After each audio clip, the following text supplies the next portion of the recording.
Come on, y'all. Just a little bit longer. I can practically see the finish line for the semester from here, but first it's time for a quick study break. Whew. With Rites of Spring and Game of Thrones distracting everyone during the weekend, as well as all the projects and papers due this week, I think we're all in need of something short, sweet, and fun, like entertainment news.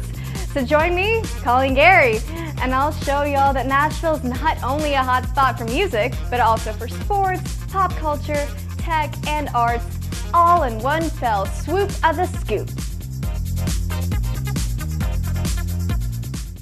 While some people will be panicking over finals next week, others will be heading downtown to try to get a glimpse of the next generation of pro football legends.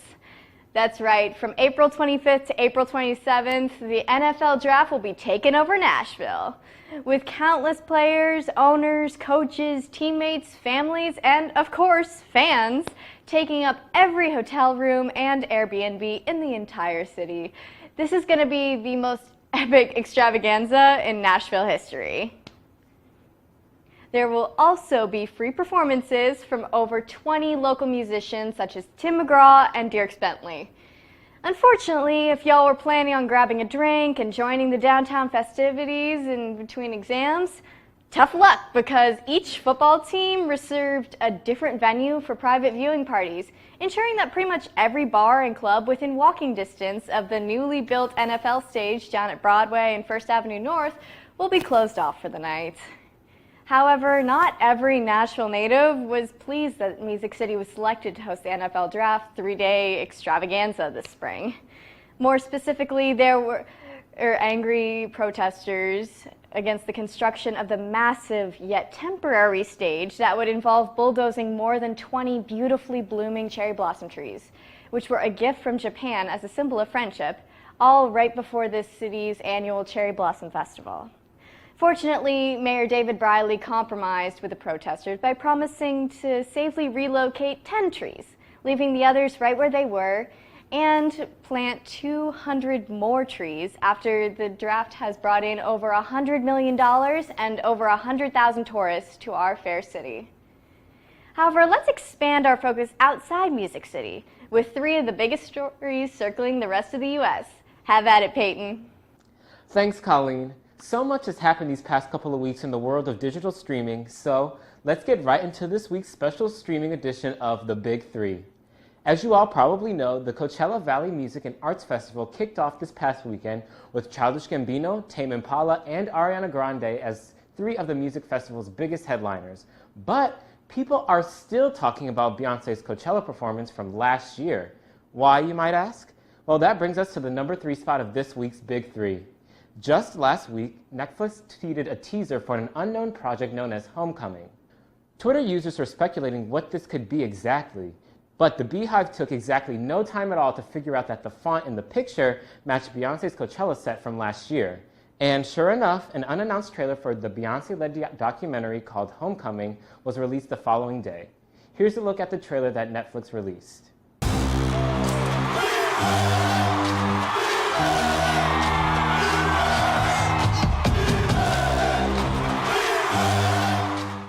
Set to the wise words of the late Maya Angelou, the trailer shows never-before-seen footage of Beyoncé's HBCU-inspired performance from this time last year. The newly released teaser includes all kinds of footage, including behind-the-scenes looks at the dance rehearsals and brief glimpses at her twins Rumi and Sir, and of course Blue Ivy, who can be seen doing the trailer showing Bee and her crew exactly how the choreography should be done. If for some reason you still have not had the chance to see the performance that caused Coachella to be renamed Beachella, Homecoming will premiere on Netflix April 17th at 12 o'clock a.m. Pacific Time. Continuing with the theme and heading into the number 2 spot, Childish Gambino also announced and released his own filmed project entitled Guava Island. The 55-minute film starring Donald Glover was quietly released as a limited-time free stream on Amazon during Glover's Coachella performance on Friday, April 12th. The project, which had been rumored for months, features Glover as a man named Denny, a singer who hopes to bring Guava Island together through the art of song and dance. And he is accompanied by the likes of Rihanna, who plays his girlfriend Kofi, Game of Thrones star Nanzo Onozi, and Black Panther star Letitia Wright. While the short film doesn't debut any new song material, Glover does incorporate versions of his previously released songs, Summertime Magic and This Is America. While the free period to watching Glover's short film has now passed, you can now stream Guava Island through Amazon Prime's Video. And hold on to your wallets, as the #1 story this week will have you paying for yet another streaming service. As if Netflix, Hulu, and Prime Video weren't enough to run you out of your pocket, Disney has announced on April 11th that the company will be releasing their own streaming platform entitled Disney Plus later this year. Hitting markets this fall, the Disney streaming service will be offered at an almost irresistible $6.99 a month. The service will provide all different kinds of entertainment spanning from Disney's iconic entertainment library, with everything from Pixar to Marvel to Star Wars to National Geographic content being exclusively available on Disney+. And on the heels of the new Disney-Fox acquisition, Disney CEO Bob Iger also announced that all 30 seasons of The Simpsons will be on the streaming service starting day one. And that's it for this week's Big Three. I'll turn it back over to you, Colleen. Thank you, Peyton, for that terrifically infotaining trio.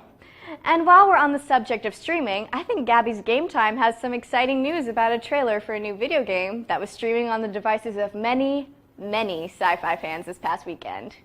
In gaming news today, a new Star Wars game was teased earlier this week at the Star Wars Celebration 2019. The game is called Star Wars Jedi Fallen Order, and is set after the genocide of Order 66 in Episode 3, when most of the Jedi were killed by the clone troopers. The reveal of the first teaser trailer was at the celebration, and was also live-streamed via the EA Star Wars Twitch page. It is set to be released during the fourth quarter of 2019, and is a third-person action-adventure game about being a forbidden Padawan fighting for survival. The game, made by Respawn Entertainment and published by EA, was first announced in 2016 and is under the control of a God of War director. EA also promises no microtransactions or multiplayer in the game, but we know what they've done before and we'll keep you updated. Back to you, Colleen. Rock on, Gabby. However, seeing as this game is still in the teaser phase, perhaps we should offer our viewers some closer forms of entertainment. And what could be closer than their own campus? Take it away, Marissa. Hello, welcome back to Vanty Entertainment Now. I'm Marissa, and today I will be talking about 3 performing arts events happening on campus this week. To start off, I'll be talking about the 2-night event presented in collaboration with the Vanderbilt University Theater and Cinema and Media Arts. Written by Professor Krista Knight and composer Barry Brinegar, Sloppy Bonnie is about a woman who sets out on what she hopes will be an inspirational road trip to win back her fiancé, who has ghosted her ever since he left for a revival retreat in the mountains. But at every stop, her daytime TV femininity spells disaster for all in her path. Directed by the amazing and talented Leah Lowe and starring Lauren Burst, Sloppy Bonnie will take place at Neely Auditorium on Wednesday, April 17th at 8 p.m. The following night, students from Professor Krista Knight's Advanced Playwriting and Screenwriting class will be presenting 3-minute scenes and pitches for original work which they have been developing over the course of the semester. With content ranging from a battle between sentient universal forces to a young woman hosting her own funeral, these rapid-fire scenes are sure to entertain. This night of laughter is called Vanderbinge and takes place on Thursday, April 18th at 8 p.m. in Neely Auditorium. Next, I'll be talking about Tongue in Cheek, who is Vanderbilt's one and only improv comedy group. On Friday, April 19th, they will be performing their final show of the semester, which features not just hilarious improv, but also a chance to bid farewell to their incredible seniors. Again, the show will take place on Friday, April 19th in Surratt Cinema at 7:37 p.m. Finally, featuring 12 monologues from some of Shakespeare's most beloved plays, students from the Shakespeare Theater class will be performing their annual Shakespeare Showcase. The performance will take place on Monday, April 22nd at 7 p.m. in Neely Auditorium. Before we wrap up, I just wanted to let you know that all performances discussed today are absolutely free for students, so you should definitely go out and enjoy some great performing arts and also support your fellow Vandy peers. Thanks for watching. Back to you, Colleen. Thanks, Marissa. And to all the performers out there, break a leg. Speaking of performers, the time has come for me to present my very last fashion win of the week, which means I better make it my best yet. No pressure. So, if your Instagram feeds are anything like mine, they've probably been flooded with 2 completely opposite style categories: the glitz of proms and formals, or the groove of rites of spring. However, if you go a bit farther west, You can find the perfect combo of the sparkly glamorous style and the summery boho style coming in the form of Coachella. This annual music festival takes place out in the deserts of California and is probably the only spot you'll see actors, musicians, models, and celebutantes milling about the crowd in flower child chic. However, one performer rose above the rest, Casey Musgraves. As an ACM, CMA, and Grammy-winning country artist, Casey sure did Nashville proud during her main stage performance at the festival's opening weekend. And I ain't just talking about her music. This Southern songbird was decked out in a dazzling orange balmain fringe dress that reflected both her Texan roots while also glowing under the light of the golden California sun as it slowly set over the desert. And speaking of setting suns, our time together is coming to a close. However, before it does, I would just like to ask y'all to please pray for those suffering from the destruction of a timeless treasure, the Notre Dame Cathedral, in Monday's fire. To everyone watching this, I cannot thank y'all enough for your viewership over the past year, and I wish y'all the best of luck with finals and the best of times over your summer vacation. Hopefully by the time y'all get back, you'll have a brand new host, and I'll have a brand new job at a local news station. In the meantime, though, this is Colleen Gary, Vanderbilt alum-to-be, signing off for the last time on The Scoop. Love y'all, and anchor down.